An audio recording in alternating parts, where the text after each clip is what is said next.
Iqra wa rabbukal akram alladzi 'allama bil qalam 'allamal insana ma lam ya'lam. Iqra wa rabbukal akram, bacalah kamu, kita suruh baca, suruh belajar. Dan Tuhanmu yang paling mulia, alladzi 'allama bil qalam, yang mengajarkan dengan perantaraan pulpen, bacaan-bacaan tulisan komputer, yaitu kolam.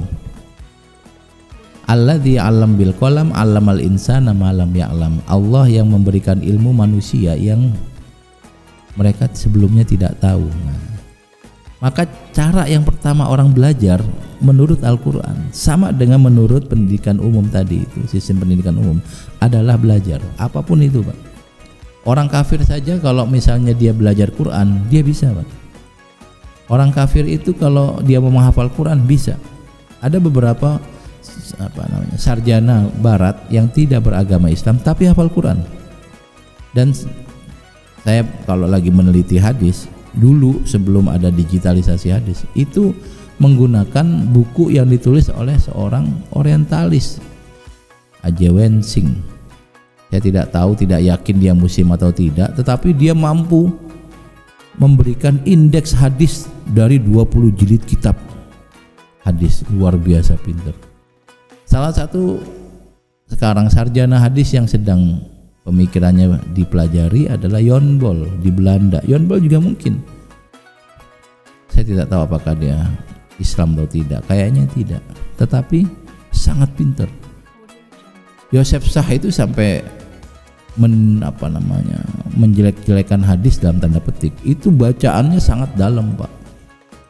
Goldziher juga berapa puluh tahun meneliti. Artinya apa? Semua orang bisa belajar, dan orang yang belajar pasti bisa dapat ilmu. Nah, ini konsep yang sama semua. Kalau mau pintar, belajar. Dalam Al-Quran dinyatakan demikian, di luar Quran juga dinyatakan demikian. Nah, ada satu lagi tambahan yang tidak ada dalam konsep pendidikan konvensional, yaitu takwa. Dalam Al-Quran dinyatakan wattaqullah wa yu'allimukumullah. Takwalah kamu kepada Allah, maka kamu akan dibikin pintar oleh Allah, kamu akan diberi ilmu. Jadi orang pintar, orang jadi tahu, orang bisa itu karena dia belajar sendiri, atau dia nggak belajar tapi langsung bisa dengan cara Allah kasih ilmu. Contoh yang paling gampang tuh Nabi Muhammad, Pak. Nabi Muhammad tuh nggak pernah sekolah. Zaman Nabi itu sudah ada sekolah sedikit sekali, namanya kutab, kecil-kecil. Orang datang kumpul belajar nulis, diskusi, tapi sangat jarang. Intensitas pertemuannya juga sangat sedikit. Hasil karyanya juga hampir nggak ada karena mereka nggak punya tradisi menulis. Nabi nggak pernah belajar, tapi luar biasa, Pak. Beliau itu mengajarkan politik padahal nggak pernah kuliah jurusan FISIP.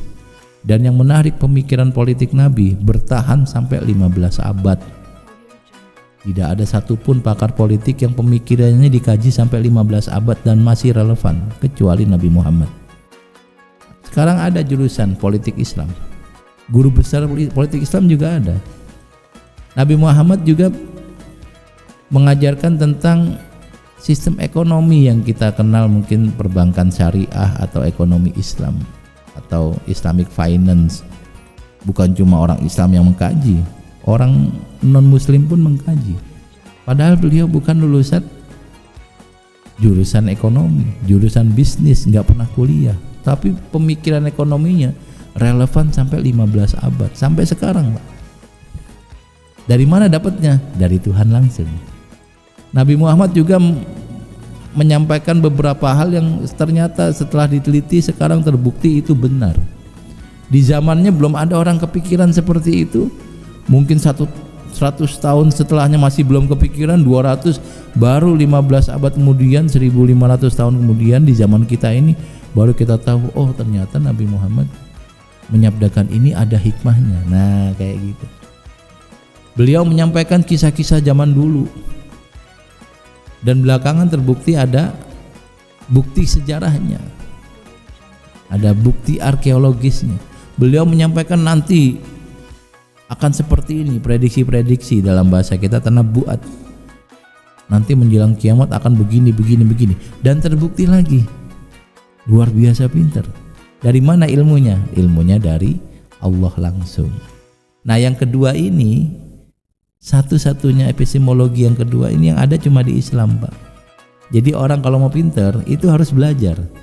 Yang kedua dia harus takwa. Nah maka proses belajarnya itu harus disertai dengan takwaan. Saya akan kasih gambaran begini. Nanti di sekolah ini ada orang yang belajar, dia pinter. Dan nanti ada orang yang belajar tapi juga menjaga etikanya, hormat pada gurunya. Ini juga pinter.